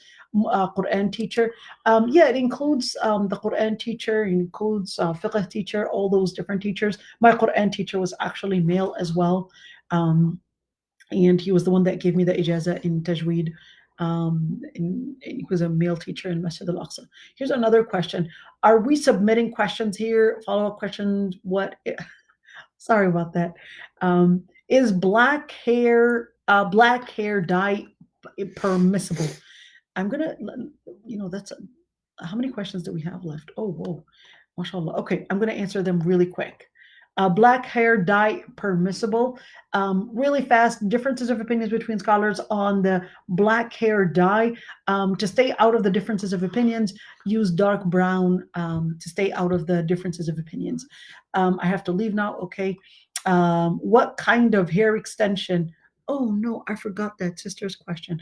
What kind of hair extension did the Prophet ﷺ forbid? The hair extension that was mentioned in the hadith is what that was used at the time, um, was was not necessarily assigned to what hair extension. It didn't necessarily say. It just says لعن الله الواصلة والمستوصلة, that Allah subhanahu wa ta'ala had cursed al-wasila. So the word al-wasila, al-umum, it's a general term. It didn't specify, and that's where the scholars had different opinions, whether al-umum, meaning any type of extension, whether you used wool or whether you used hair. So this is one opinion, and other scholars, they differentiate between natural and between synthetic extensions, whether you're using wool or whether you're using synthetic hair. In the end, it's not hair. Okay, swinging gate. There you go. What's the view on female freezing their eggs? So it's permissible for the female to freeze her eggs, but in situations where they're going to actually be doing that, I think it's called IVF or something. It should only be used between her and her husband only. So if she needed to freeze her eggs for some reason, all right, it's permissible, but it cannot be used for another with another person. So let's say her husband was married to two women, and she wanted to use her eggs with her husband's eggs and fertile and have the co-wife be pregnant with that child. That's not permissible. It should only be between her and her husband. Let's see another question. What is the ruling on caring for a male patient or bathing? So stay away from doing male patients if you're a female, such as bathing or doing these things, or even probably having those close contacts, etc. Stay away as much as you can from doing male care patients. And same thing, if it was a male doing it for female, it's the same thing. Stay away from that because it's a fitna, and probably see if you could have somebody else do that job on your behalf. Can you comment on holding the mushaf during menses? I think we did. I don't. I don't want to answer. Okay, talking about okay. Can women touch the Quran and read it? Okay, so I believe somebody was making a summary for it.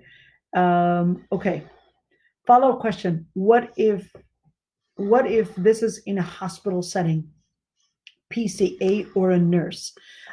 So whether it's in a hospital setting or a non-hospital setting, in general, if you're able to, let's say, exclude yourself from giving that care, especially if it involves body touching to the opposite sex, as you can to stay within the same sex as much as you can. But if it's, for example, a nurse, touch only the area that is needed. So touching the area that is needed for that particular care. So let's say if it's a doctor, well, they need to learn how to, especially if they're working on their residency, working on that, they're going to need to be trained on learning how to at least find different different diagnose, etc., for different things. They need to be in close contact and even touch certain areas. So in situations like that, it is actually permissible, and you could use gloves, and of course you have to use gloves, so use gloves to keep that, um, uh, use the gloves in order to help you, keep that separation between you and the person himself. The other part is, see if you can find somebody else to do that job for that male patient. But if you can't, there's more details, let's say it that way, on all the different regulations that relate to healthcare providers. For the healthcare providers, there are different regulations that relate to them. So when we're talking about healthcare providers touching the area that is needed, wear gloves, lower the gaze and only to the area that is needed. For the healthcare providers, whether you're working in a nursing home or whether you're working in a palliative care, whether you're working in an actual hospital, the ruling's going to be the same. So there's more details if you go MJA online. They've got a whole list of, it's kind of like a packet that you could actually upload for healthcare providers, and how to deal with the opposite sex for healthcare providers and the regulations that relate to that. So look into that. What is the ruling on Islamic investing? How can you avoid interest? Again, I would recommend going to MJA online, AMJA online, and there's a lot of details on Islamic investing. They've got ideas, they've got different banks that and different contracts that they already had recommended that are riba free, let's say it that way, that you could actually do. There is something called bay' al murabaha. You could actually look into that. And not all Islamic banking, not all Islamic. Uh, do they have female scholars at Amja? I really don't know. I wouldn't necessarily be concerned about having female scholars, because the scholars, in the end of the day, I mean, they've got wives, they've got daughters, so I wouldn't necessarily look at their fatwa as biased. They've got a number in a group of great scholars. I wouldn't necessarily be so concerned on having female scholars, and I wouldn't necessarily think that that involves biases. Mashallah, I respect those scholars, and I think to always think that, yeah, we need to have female scholars in every corner. I'm not sure I agree with that. If she's qualified, well, let's put her forward. But if she's not qualified, to insist that we need to have women in every single corner is not something that I would necessarily think that, yes, we need to push in women just to prove that we are inclusive of women. I'd be careful with that, because unfortunately we've had a number of different institutions that wanted to seem inclusive and added women, and unfortunately all it revealed is that many of those women were not qualified. I wouldn't necessarily rush and say we need women on every platform. Not necessarily the case. We need qualified women, we need qualified people, whether that was a male or whether that was a female. If we have qualified females to be on Amja, well, that's great news. If we don't have any qualified women, well, I'm not going to support to say, yeah, we need to have women. Not necessarily, because it's supposed to be based on qualification. And the fact is, unfortunately, I would hate to say that, is that we have we have less qualified women, and we have very few qualified women to join and teach in Islam than we actually have in men. We definitely have a lot more qualified men than women, and this is not being a misogynist, but I think this is not being misogynist, but this is looking at reality and seeing the qualifications that we have out there in women compared to men. What are the reasons? That's a whole different reason. That's a whole different story. What are the reasons why we have less qualified women? What are the hardships? Well, there's definitely a lot more on women's plate than on men's plate. That's one thing. Is this a justification? Not necessarily, but this is wasf al-hal. This is describing the situation when women are studying. I'm right now giving this lecture, and I have my son on my lap. And will my husband do the same if he was giving the lecture? I don't think so. I don't think so. So women have a lot more on their plate and their own body. It involves motherhood and etc. Time, all that. It's totally different. I wouldn't necessarily insist that we need to have women on every single panel. If she's qualified, فبها ونعمت, and that's good. But if she's not qualified, don't insist that we need to have women. وصلى مع سيدنا Muhammad. Yeah, I know, Zainab. It's okay. I know, but it. I guess it triggered another question. It triggered somebody else. Triggered another question that I often get from another place about women getting involved in those areas. Let's see, another question reached. Okay, so Amja actually has a number, and the most important scholar at Amja is Dr. Salah Hassawi. Dr. Salah Hassawi is highly qualified in answering questions that relates to finances and that relates to money and those in those areas. There's also Dr. Walid al-Manisi, which I highly respect. I very, very much respect. So I would recommend going there. And the good news is that MJA, it's an institution that has scholars in fiqh, meaning Islamic studies, in Islamic legislature, in corners. You name the field, and they'll bring experts to talk about it from that field, whether it's financing, banking, economy, politics, medical issues. They will bring the experts in order to clarify those issues. So it's one of those institutions that I have great respect for. And jazakumullah khairan, everybody. Assalamu alaikum wa rahmatullahi wa barakatuh. Those were 2 long hours. Jazakumullah khairan, everybody. And sorry, I promised my husband that it would be an hour, and also promised you that it would be shorter. You know what? Let me do this. I'm going to send out a poll for you guys, and please answer the poll. I sent out a poll. If you can answer that poll right now, it would be really helpful. I know that this was 2 hour. This was not intended, but please answer the poll. And for those people online, the question says, would you like the lectures to be shorter? The first question says, would you like the lectures to be shorter?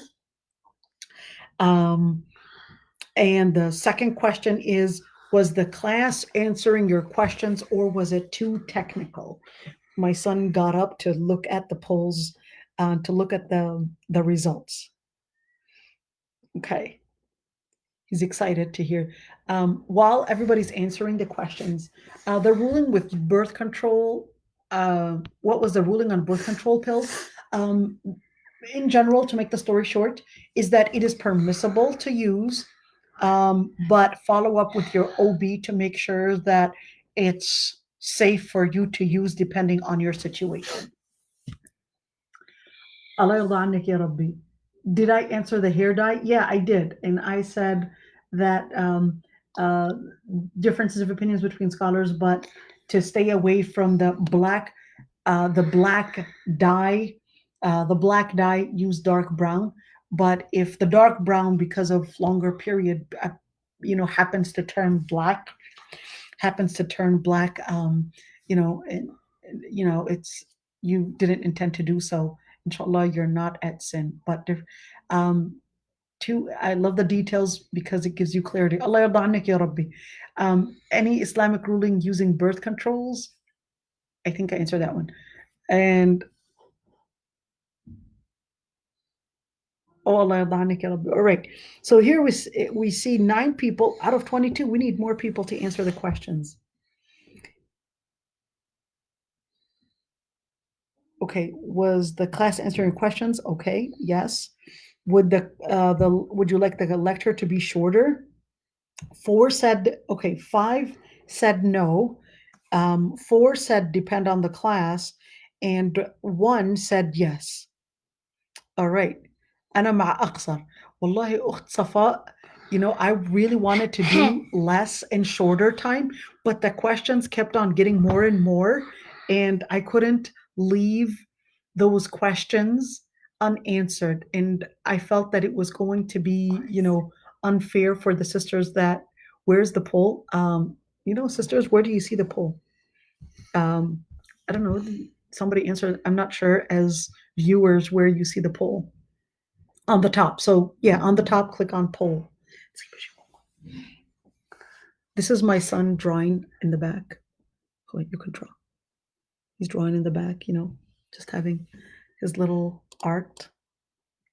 This is my little autistic son. Maybe I should make a poll. What do you think of my son's art? Oops, careful. Allah yarda anku ya Rabbi. Oh, you'll buy it, Fidia? Well, guess what? It's going to be deleted just once I log off. شو هذا؟ شو هذا؟ شو هذا؟ احكي لهم شو هذا؟ شو هذا؟ All right, he didn't want to say it. All right, so jazakumullah khairan, everybody. I'm really excited to see the poll. So if more people can answer the poll, that would be good. And Allah yarda anku ya Rabbi. Assalamu alaikum wa rahmatullahi wa barakatuh. قولهم الحب جميل. أبو جميل. We're logging off and log off. The other. Oh boy, it doesn't actually log off.